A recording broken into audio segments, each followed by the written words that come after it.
Hello and welcome to Tech Cubicle on SAP. I'm Daryl Griffiths and this is my weekly 180 where I spend 180 seconds on the latest techie news that impacts the world of SAP. At the end, I'll pick my favourite to review in a little more detail in the cubicle. Plus, I've got a new feature. In my SAP techie news this week, Cyprus Mail has an article on the difficulty faced by Russian companies that no longer have access to SAP updates since December 2023.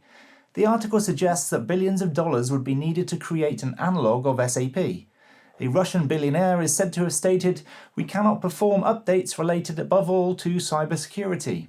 And this links nicely to episode 17 of my weekly 180, where at the end I run through some concrete examples of security issues related to the end of SAP maintenance contracts.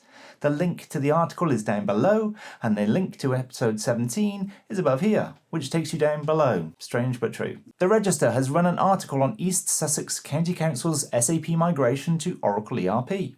It's yet another UK county council with yet another migration project to Oracle and yet another load of issues. This article caught my eye due to the mention of re-platforming from the aging hardware to a cloud-hosted environment as a stopgap. There's no mention on who the cloud hosting will be provided by, but that project will be yet another expense. The link is down below. Fortune.com has an article on how larger companies stand to benefit the most in the short term from AI. The winner takes it all. Due to their existing large data sets that can be used to train AI. The article does mention quality data in a couple of places, but doesn't put too much emphasis on the correlation between large data sets and quality data.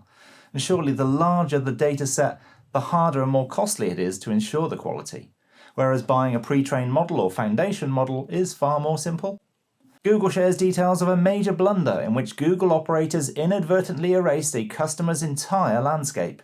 Initial stories online were wild and furious with their accounts of complete carnage, but Google's article clears it up nicely. All ended well due to rigorous backups.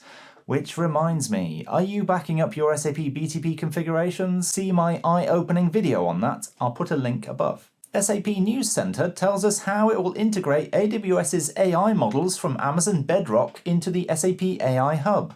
Plus, it goes on to tell us about how using AWS's custom Graviton3 ARM-based chips under SAP HANA Cloud has reduced the carbon footprint by an estimated 45%. Now, if we could only get that support rolled out to the SAP HANA platform on-premise, that would be a definite green tick. Link to the article is down below. SAP HANA 2.0 SPS 7 revision 78 has just dropped.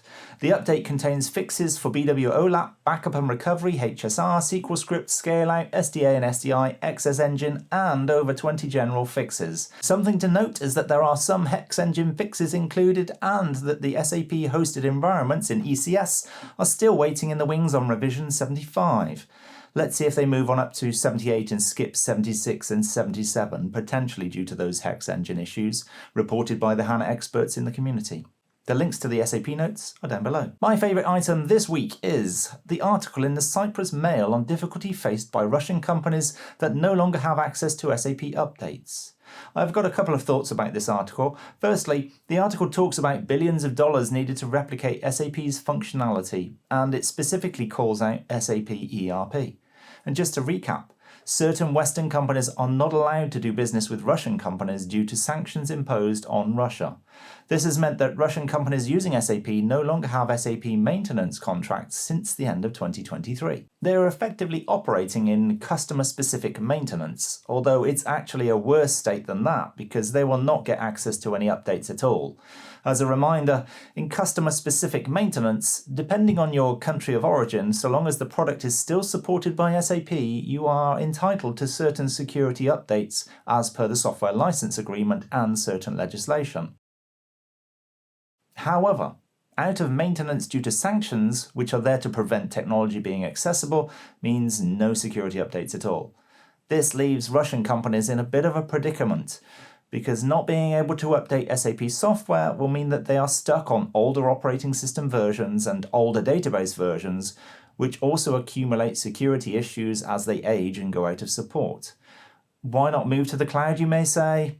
Well, I've not looked into it in detail, but I'm pretty sure that Azure, AWS and GCP are also not allowed to service those same companies due to the sanctions. This would mean that homegrown Russian cloud operators are the only choice, and they may not be able to host those older operating systems. If we take a look back at history, during hard times when restrictions were present and selection was limited, that is when inventions became products.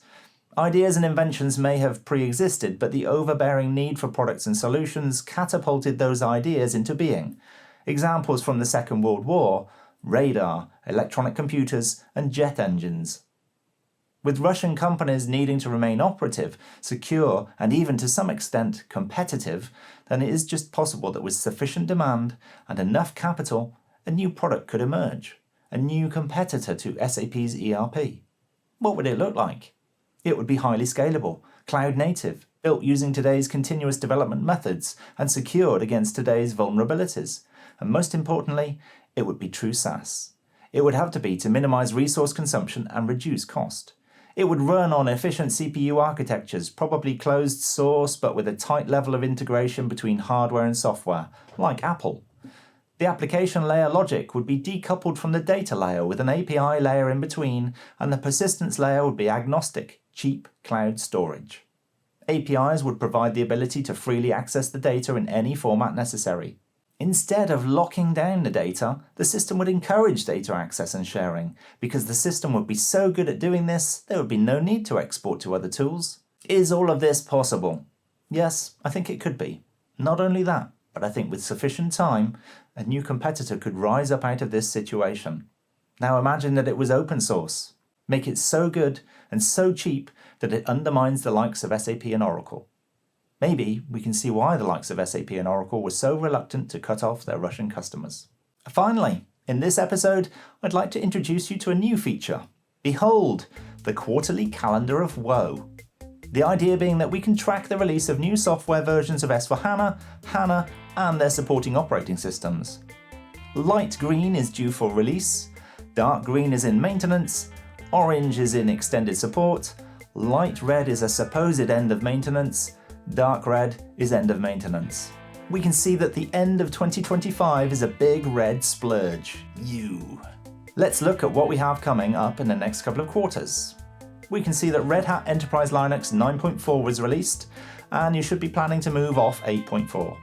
Also, SUSE Linux Enterprise Server 15.6 due to be released soon, and you should be planning to move off 15.2 by the end of the year. If there's anything specific you think would be good to track on the Calendar of Woe, drop me a comment down below. As always, reference links are in the description down below, drop me a comment, give the video a thumbs up, and most importantly, subscribe to the channel. Thanks for watching, bye bye.